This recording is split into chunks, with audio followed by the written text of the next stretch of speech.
was remembering back to a time in my life early before I started doing a lot of personal work and remembering that my boyfriend at the time, he and I got along really well sometimes, and we fought like cats and dogs other times. I felt generally as if these moods would just sweep in and overtake me. And depending on that mood, I could be happy, excited, fun, or crabby, bitchy, rude, and irritable. But I didn't have a concept that I had any sort of control over those moods. It was just a mood swept in and I reacted, and our relationship either thrived or suffered. And it made me think about how often people just do that in general. They feel that they don't really have control over how they feel or their moods. And I liken that to lacking consciousness. When we are navigating unconsciously and we're fielding whatever comes in and reacting to whatever shows up, we are not particularly conscious. We are just letting the subconscious rule.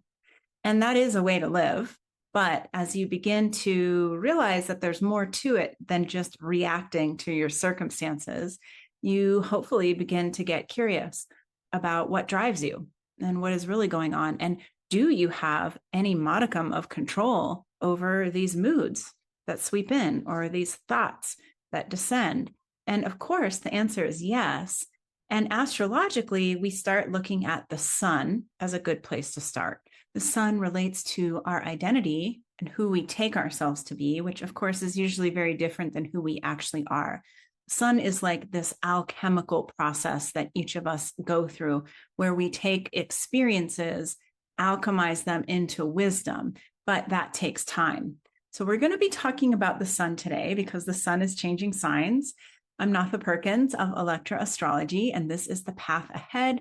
This is the astrology forecast that I do every week on both the podcast Star Narratives and on YouTube. So depending on where you're listening or watching, please go ahead and like, subscribe, follow along so that this content can keep coming back to you. Unlike a lot of astrologers who are just translating astrological archetypes, I'm really trying to bring your consciousness, your awareness into these teachings so you can practice being more aware. So you learn how to radiate this frequency of consciousness with integrity and authenticity, right? So we're learning how to really access that conscious awareness that we all have, that we're all connected to, but it does take a certain level of turning it on, knowing it's there so that you can practice. So as I'm talking, go ahead and take some deep breaths. Feel what it feels like to be in your physical body right now. Tune in with your nervous system to see what is percolating. There's so much going on under the surface for all of us always, but unless we are bringing that consciousness to what's happening, we're missing it. And then we're just navigating through life. And we are doing like I did in my 20s, which is just thinking, oh, a bad mood swept in. Or, oh, I've gotten a headache. Weird.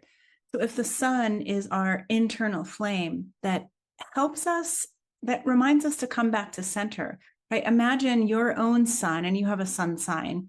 Imagine that your sun is like the bonfire, and think of a bonfire on a beach. And what happens is people are drawn to the bonfire. They want to stand around it. They want to watch the flames.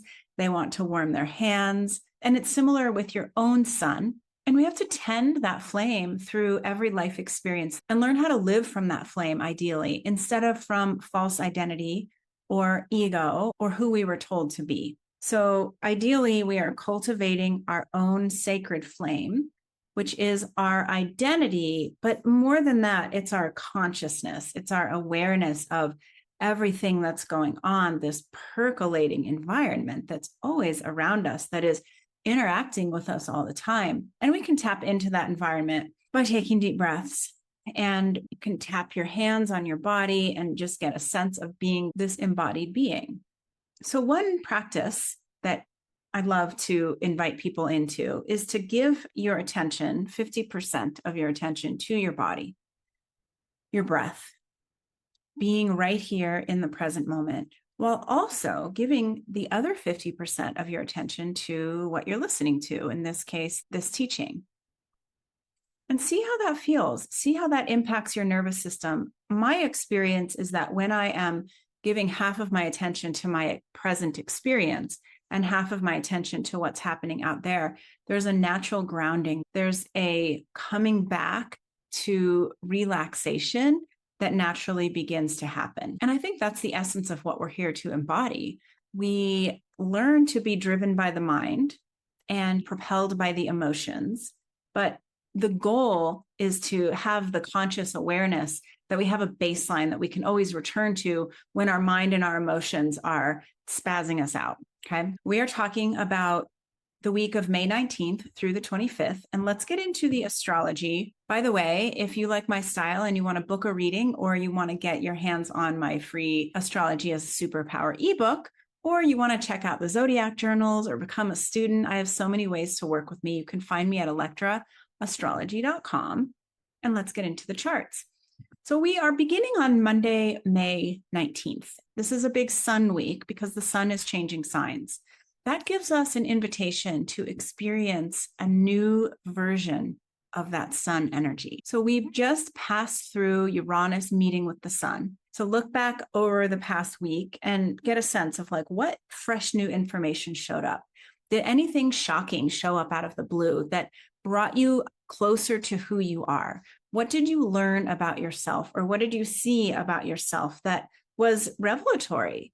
Because you're going to take that and you're going to use that as we watch the sun enter Gemini. So as the sun went through Taurus, we were learning Taurus things, how to be more embodied, how to get clear on what our values are. And remember, like the sun is not a fixed identity. We don't discover who we are and then that's how we remain. So we're looking at astrology transits and we're looking at cycles over the course of our lives. And we're saying like, how is this shifting and changing me? How am I evolving? How am I growing? We're not supposed to stay stagnant. And I think that some of the old conditioning and some of the stuff that we have watched people before us, maybe like our grandparents, et cetera, is that there was more of a sense of a fixed identity of like, oh, this is who they were and this is how they always were. But for us, and especially right now on the planet, there's so much shifting and changing that really the invitation is to be independent, to be flexible with who you are, to be able to see yourself in many different ways. I was having this conversation the other day, and we were talking about people that don't know their impact on others.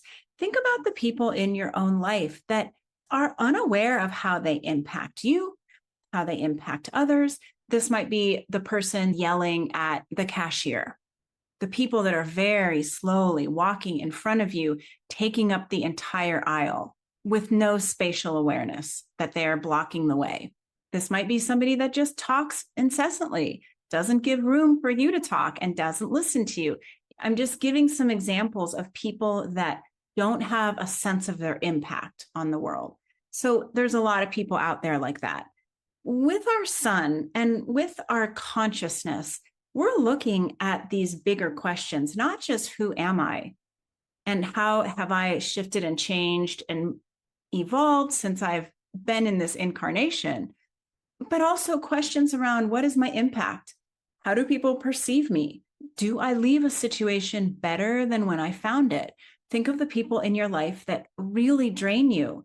Every time you talk to them or every time you're with them, you just leave and you need alone time to recalibrate. Do you want to be one of those people? No. And so the sun is always teaching us more about how to be present, how to be watching as a witness, right? Because it's like the sun is the flame. So it gives us the light to see, gives us the warmth to relax, and it gives us the heat to sustain. And we want to be able to use those things in ways that elevate not just our own experience, but other people's as well. So the sun in the sky functions as a consciousness teacher. So the sun enters Gemini on May 20th. Jupiter is already here. Uranus will enter Gemini this summer. Gemini is the sign that rules the mind. So this is where we have a whole month of the sun being here, where we want to bring consciousness to the mind. And I'm always talking about what Mercury in the sky is doing, how to become more conscious of our thoughts and the things that our thoughts make us do. Our thoughts have a really strong impact on us. Same way other people have impact on us as we're negotiating life with them. So the sun moves into this sign and immediately it's a wake-up call. Oh, I want to pay attention to how my thoughts are running my life, how my thoughts are running the show. And on the same day, we're looking at Ceres making a conjunction with Neptune. So I've been talking about Ceres over the past few weeks because Ceres has been making so many different connections. And Ceres is our relationship to our physical body. So again, we're looking at the impact of our thoughts on our physical body. And by the way, if you've been paying attention, as I've been inviting you to over the last few weeks, you will notice how quickly and easily your thoughts trigger physical responses. So when I'm teaching my classes in my mentorships, I always spend a lot of time on this Gemini idea of watching the mind, because the mind can be the most controlling thing in your entire experience. And unfortunately, the mind is usually not right. It's like having a dictator in charge that is just unable to see the truth and bringing you bad information. Mercury is the messenger. It's like having a messenger that is always bringing you distorted ideas and is totally distracting you. We love middle school boys, but think back to your time in middle school, or if you have a middle school boy, and think about that high level of energy and all of the nonsense that comes out of their mouths all the time. This and that, and it's all just hot air. That is the nature of the mind. So we have to be really careful. We love our mind. We want our minds around, but we also have to take what our mind teaches us with a grain of salt. And so this is where we use the body to be that barometer of like, oh, that really threw me off. That was an inaccurate thought, or that really stressed me out. That was just an anxious thought. And as Ceres makes a connection to Neptune, this Neptune is the spiritual teacher. So this takes us out of the mind and out of the body into the spiritual practice. So again, you guys, if you don't have spiritual practices at this point, start looking around for some. They don't have to be religious. They don't have to be intricate. They can be as simple as taking some deep breaths and centering yourself, going outside, journaling, saying prayers before you fall asleep, blessing your water before you drink it. Or it can be as elaborate as going to church or listening to a spiritual teacher. Doesn't matter. The point is that you want to have these spiritual practices right now, because everything that's going on in the 3D reality is very distracting, very seductive, very believable, and pretty inaccurate. So it is the spiritual practices that bring us back to our body, to our present moment, and to that conduit to our higher selves, which is informing us. And frankly, we'd rather have our higher selves informing us than our mind, because our mind, well, once again, can be kind of full of it. On the 22nd, we see the sun making this sextile with Neptune, the moon, and Ceres. We like the sextiles. The sun, your consciousness, your sun, your consciousness, your compass, that force that propels you forward into more knowledge, into more self-awareness, has some nice meetings with Neptune, moon, and Ceres, all in the sign of Aries.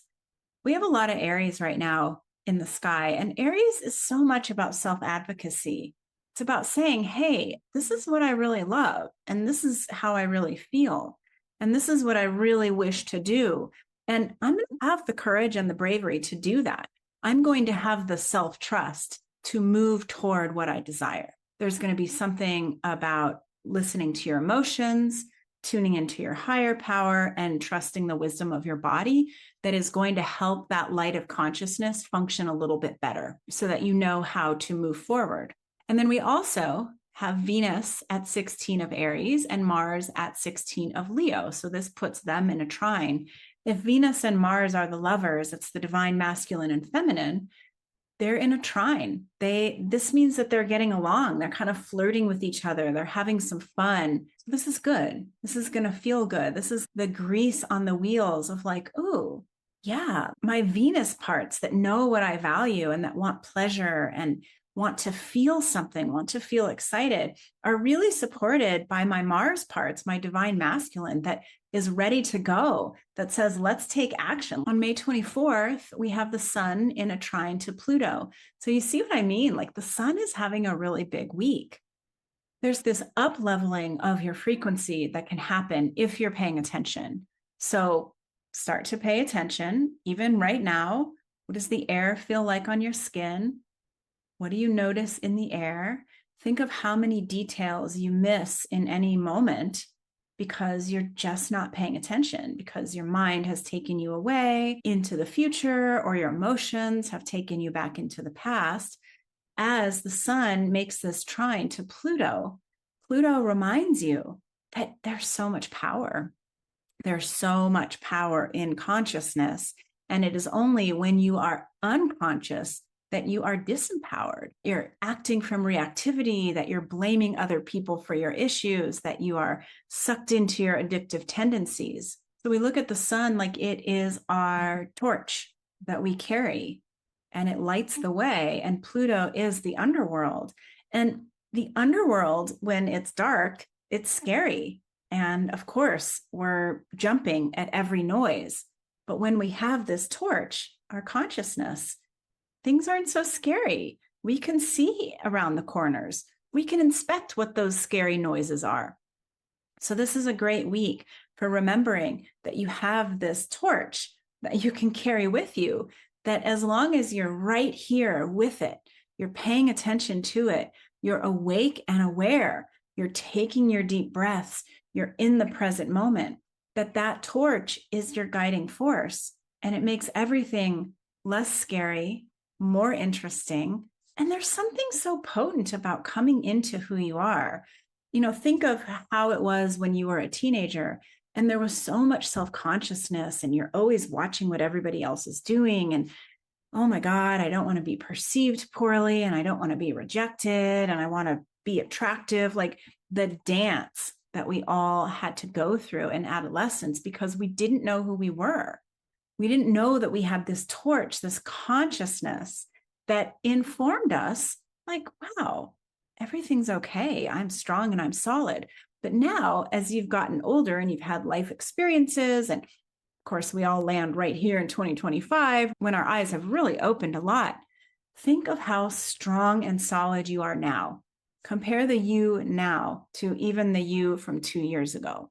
And oh my God, the you from adolescence, completely different. You're radiant. You're discovering your healing gifts, and you're learning how to live a life that is vibrant. And so this week is such a good week to hold that in the back of your mind. This is a week of vibrancy. This is a week where I am shining the light of who I am into whoever I touch, and most certainly with myself. Now, on this same day, we also have Mercury meeting with Uranus, both at 27 degrees of Taurus. These are technically in a conjunct with the sun. It's not exact, but it's only 6 degrees apart. So Mercury, the mind, the messenger, who is steady and solid in Taurus, is meeting with Uranus, which is that energy of sudden but necessary change. We're changing our perspective about who we are. We're inviting in some new light to be able to see ourselves more clearly. Think about all the times that you have not felt worthy, and think about whether you actually have a deeper sense of worthiness at this point.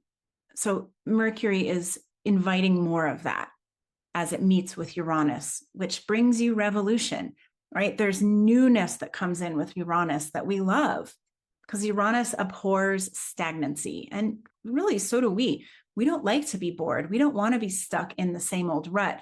And we definitely don't want to be the same old person for our entire lives. And May 25th, on Sunday, Saturn enters Aries. Saturn is our advisor, remember, and Saturn spends about 3 years in a sign, give or take. Saturn has been traveling through Pisces, which has been difficult, and it will go back into Pisces. It will retrograde, so we're not quite done with that. But Saturn, the advisor, that likes structure, that likes to depend, likes practicality, that likes a black and white perspective that is very logical and wants success, has been traveling through Pisces, which is so much about spirituality, which has no boundaries, which is not predictable, and does not care about success. And so Saturn has had, it's been an interesting time for all of us, because we've had to let go of everything that we thought we knew in favor of going with the flow. So now Saturn enters Aries. Aries is the energy of moving forward. Saturn does not particularly like to be in Aries. It's considered the fall position because Aries is too impulsive. Aries does not take the time, as Saturn would like, to sit back and look at the plans. We connect Saturn with being the general energy and then Mars with being the warrior energy. And, the general likes to be in charge. General likes to run the show. And the warrior energy is like off to the races. So we're going to feel some of that. It's going to feel like a big energetic shift this week. Our advisor, in a way, has just come out of the monastery where he or she has been in meditation and trying to understand the deeper truths of the universe, straight into the most impulsive, the fastest moving sign that is really concerned with passion and purpose on a human level. So we're going to have to do some adjusting with this energy, and we have plenty of time to adjust to it.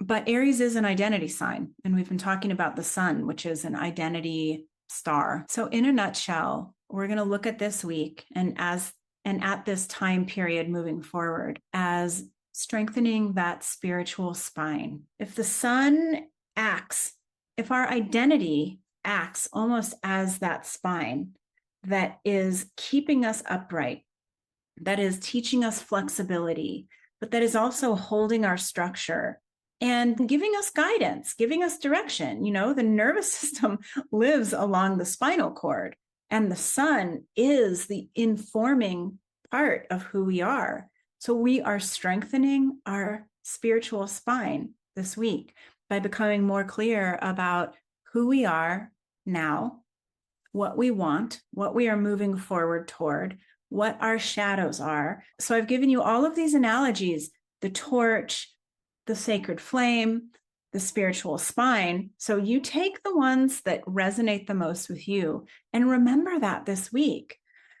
Deep breaths into exploring your own conscious awareness, your impact on others, and the gifts that you are here to bring, not just to yourself as an evolving soul, but to others on the planet that are trying to do this work and are much farther away from it than you are.